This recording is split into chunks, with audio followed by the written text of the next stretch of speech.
ఏపీలో టీడీపీ కూటమి ప్రభంజనమైతే 151 నుంచి 11 సీట్లకు పడిపోయింది YCP. A dramatic fall from the 151 seats it won in 2019. ఏం జరిగిందో దేవుడికి తెలుసు. ఊపిరి మొత్తం ఉప్పెనలా పొంగిందా, నేనైతే చేయగలిగింది ఏమీ లేదు. ఈ పయనం మళ్ళీ కొత్తగా మొదలైందా, ప్రజల తీర్పు తీసుకుంటాం. ఇన్నాళ్ళు ఆకాశం ఆపేసిందా, కానీ మంచి చేయడానికి మాత్రం ప్రజలకు తోడుగా ఖచ్చితంగా ఉంటాం. గెలుపై ఓ గెలుపై నీ పరుగే పూర్తయినా గమ్యం మిగిలే ఉందా. మిమ్మల్ని ఒకటే కోరుతున్నా, వైఎస్ఆర్ కాంగ్రెస్ పార్టీకి డైరెక్ట్ గా ఇండైరెక్ట్ గా మనం పనులు చేసే పరిస్థితి ఏ స్థాయిలో కూడా రాకూడదు. అలాంటివి కాదు రాజకీయాలంటే. అసలు నన్ను అడిగితే తెలుగుదేశం వాళ్ళకు కూడా గుండె మీద చేసుకొని చెప్పమను, ఆయన చేసిన పథకాలు బాగలేవని చెప్పమను. జగన్ గారు ఏమీ లేకుండా ఆటో కార్మికుల గురించి ఫిట్నెస్ కాగితాలు చేయించుకోవట్లేదని ఆయన నిజంగా చెప్పాలంటే ఆయన గొప్పడు. ఉన్నమాట చెప్తున్నాగా, మేము ఎప్పుడు ఓటేయలేదు ఆయనకి. పూర్తిగా జగన్ కి విరోధం అండి. మేము అసలు జనసేన అనుకున్నాం, అది ఇది అనుకున్నాం. నా ఫేస్బుక్ లోనైతే జనసేన పోటే ఉంటుంది.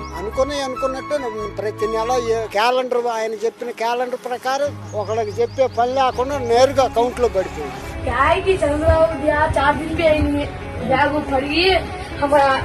जगन मामू दिया तो देखो 5 साल से देखो कब से है, देखो जल्दी क्वालिटी पड़ी नहीं. మనం చేసిన మంచి ప్రజల్లో ఇంకా ఉంది.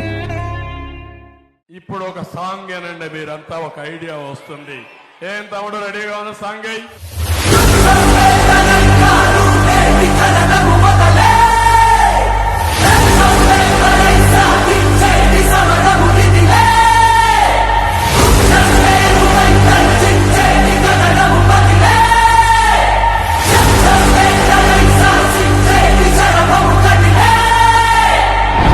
విజయవాడ ఫ్లైఓవర్ పూర్తి చేసింది జగన్.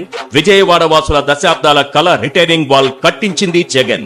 బెజవాడ బెంజ్ సర్కిల్లో ఫ్లైఓవర్, విశాఖలో ఎన్ఏడి ఫ్లైఓవర్ కట్టింది జగన్. సంగం బ్యారేజ్ కట్టించిందెవరంటే వినిపించే పేరు జగన్. పోలవరం పనులను పరుగులు పెట్టించింది జగన్. భోగాపురం ఎయిర్పోర్టు పనులు పట్టాలెక్కించింది జగన్. వెలిగొండ టన్నెల్ పనులు పూర్తి చేసింది జగన్. 4 భారీ పోర్టులు, 10 ఫిషింగ్ హార్బర్లు, 6 ఫిష్ ల్యాండ్ సెంటర్లతో అభివృద్ధికి బాటలు వేసింది జగన్. 10,500 ఆర్బీకేలు, 15,000 సచివాలయాలు, 10,000కు పైగా విలేజ్ క్లినిక్లు, 31 లక్షల ఇళ్ల పట్టాలు, 17,000 జగనన్న కాలనీ. ఉద్దానంలో kidney research and super speciality hospital, 750 కోట్లతో అదే ఉద్దానంలో రక్షిత మంచినీరు. ఒకేసారి 1,25,110 ప్రభుత్వ ఉద్యోగాలు కల్పించి చరిత్ర సృష్టించింది Jagan. Regular contract out sourcing తో కలిపి 6,38,087 ఉద్యోగాలు.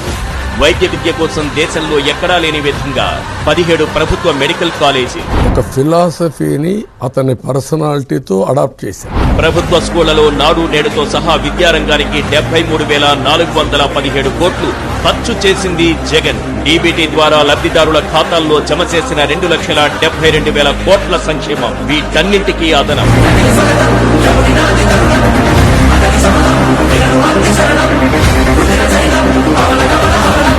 3 reasons why Andhra is able to deliver.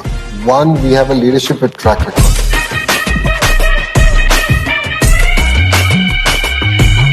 2, speed of doing business.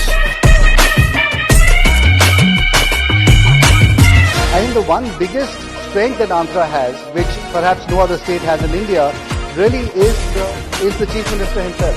The state today ranks among the best in India. ArcelorMittal, it's well known here. They are going to build one of India's largest steel plant. To the domestic companies like TCS, with Chandra, I had this conversation, and TCS, because of the economic value that they add. Big boost for Army. For setting up the world's largest integrated renewable energy storage project in Kurnool district. For promoting green energy in a big way. Recently PMSCOM inaugurated one project in Visakhapatnam, green hydrogen project. NTPC and also Genco, Government of Andhra Pradesh joint venture. They are going to spend $21 billion. రాష్ట్రంలో biggest city Vizag. దాని మీద ఎప్పుడైతే అక్కడ focus వస్తుంది, అప్పుడు 10 సంవత్సరాల తర్వాత మనకు తెలియకుండానే విశాఖపట్నంలో ఎంతో అభివృద్ధి జరిగి హైదరాబాద్కు, బెంగళూరుకు, చెన్నైకి కాంపిటీషన్లోకి వెళ్ళిపోతుంది. ఈరోజు శ్రీకాకుళంలో పోర్టు కడతాం. Srikakulam one day will become Bombay because of the Jagan కట్టిన పోర్ట్. రామాయపట్నంలో పోర్ట్ వస్తాం, మచిలీపట్నంలో పోర్ట్ వస్తాం. For petrochemical port is required. Green energy for export port is required. నేను గతం నుంచి ప్రస్తావించాను, జగన్ చేస్తున్నది ఒక అద్భుతమైన భవిష్యత్తు పెట్టుబడికి సంబంధించిన కీలకమైన అంశం. అమరావతిలో ఆలయాన్ని కట్టినా అది వైఎస్ఆర్సీపీనే, వైజాగ్ లో ఆలయాన్ని కట్టినా అది వైఎస్ఆర్సీపీనే, భువనేశ్వర్లో ఆలయం కట్టినా అది వైఎస్ఆర్సీపీనే, హైదరాబాద్ లో జూబ్లీ హిల్స్ లో ఆలయాన్ని కట్టినా అది వైఎస్ఆర్సీపీనే, చెన్నైలో కూడా ఆలయాలు కట్టినా అది వైఎస్ఆర్సీపీనే. ఇవన్నీ కట్టింది వైఎస్ఆర్సీపీ హయాంలోనే, చంద్రబాబు హయాంలో కాదు. చివరికి అమెరికాలో కూడా ఆలయ నిర్మాణానికి మా హయాంలోనే టీటీడీ సహకరించింది. స్వామివారి దర్శనానికి వచ్చే భక్తులకు సేవలు అందిస్తా ఉన్న ఉద్యోగులకు మరింత తోడుగా నిలిచేందుకు 9,000 మంది ఉద్యోగులకు ఇళ్ల పట్టాలు ఇచ్చింది కూడా వైఎస్ఆర్సీపీ ప్రభుత్వమే. వైఎస్ఆర్సీపీ ప్రభుత్వం వచ్చిన తర్వాతే నవనీత సేవ మొదలుపెట్టాం. దీనికోసం స్వచ్ఛమైన నెయ్యి తయారీకి కొండ మీద ప్రత్యేక గోశాలను కూడా పెట్టాం. శ్రీవారి ఆలయంలో అర్చకుల జీతాలు రెట్టింపు చేశాం. మతాధిపతులందరితో కూడా విద్వత్ సదస్సులు నిర్వహించింది కూడా మేమే. ఏ రకంగా చూసుకున్నా కూడా ఏదైనా మంచి జరిగింది అని అంటే అది జరిగింది వైఎస్ఆర్సీపీ ప్రభుత్వ హయాంలోనే అని చెప్పడానికి అన్నీ కూడా ఎగ్జాంపుల్స్.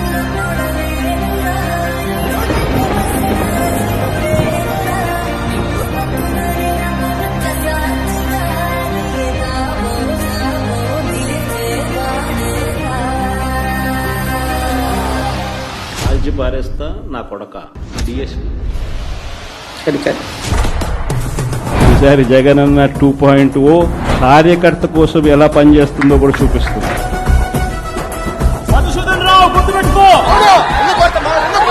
నేను చెప్పినా కూడా మా వాళ్ళు రేపు పొద్దున వినే పరిస్థితి ఉండదు.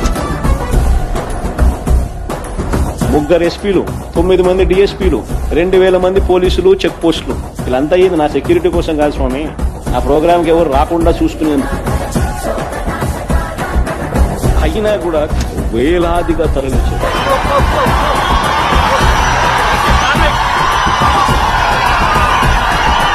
ఈరోజు ప్రతి కార్యకర్త కష్టాన్ని చూస్తా ఉన్నా కాబట్టి చెప్తా ఉన్నా,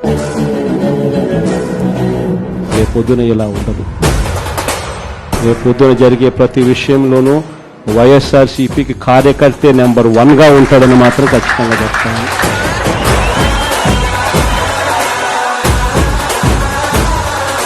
ఎంతమంది పోలీసులు అడ్డంకాలు వచ్చినా, 10 ఇక్కడ చెక్ పోస్టులు పెట్టినా, ఏ దాంట్లో లారీలో వస్తాము, బస్సుల్లో వస్తాం, బైక్ల మీద వస్తాం, నడుచుకుంటా కూడా వస్తాం.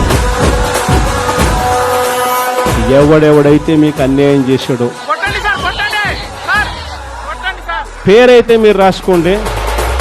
దాని తర్వాత మాత్రం అన్యాయం చేసిన వానికి సినిమా మాత్రం మనం చూపిస్తాం.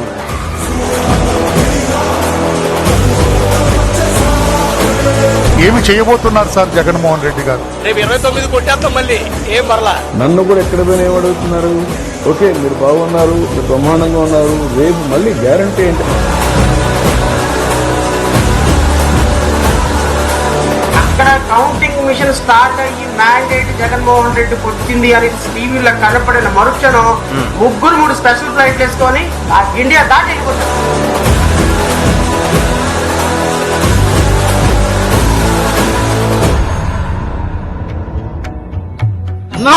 నీకోసం ఎదురు చూస్తున్నావా? నా పొద్దున కొంచెం మంచిగా తాగలేదన్నా నీకోసం.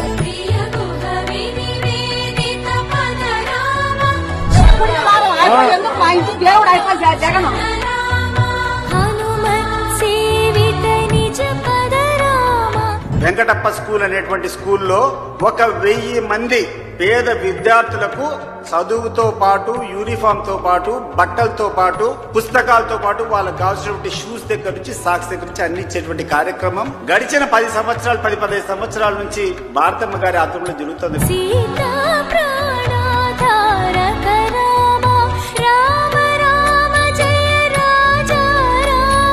స్కాలర్షిప్ కూడా వైఎస్ జగన్ గారు ఇప్పించారు నాకు స్కాలర్షిప్. ఓకే, అప్పుడు జగన్ గారు సీఎం కాదు, నార్మల్ పర్సన్. చేసింది ఎక్కువ, చెప్పుకోవడం తక్కువ. అంటే ఎందుకన్నా జగనన్న ఆరోగ్యశ్రీ వల్లే మా నాన్నగారు బతికారన్న.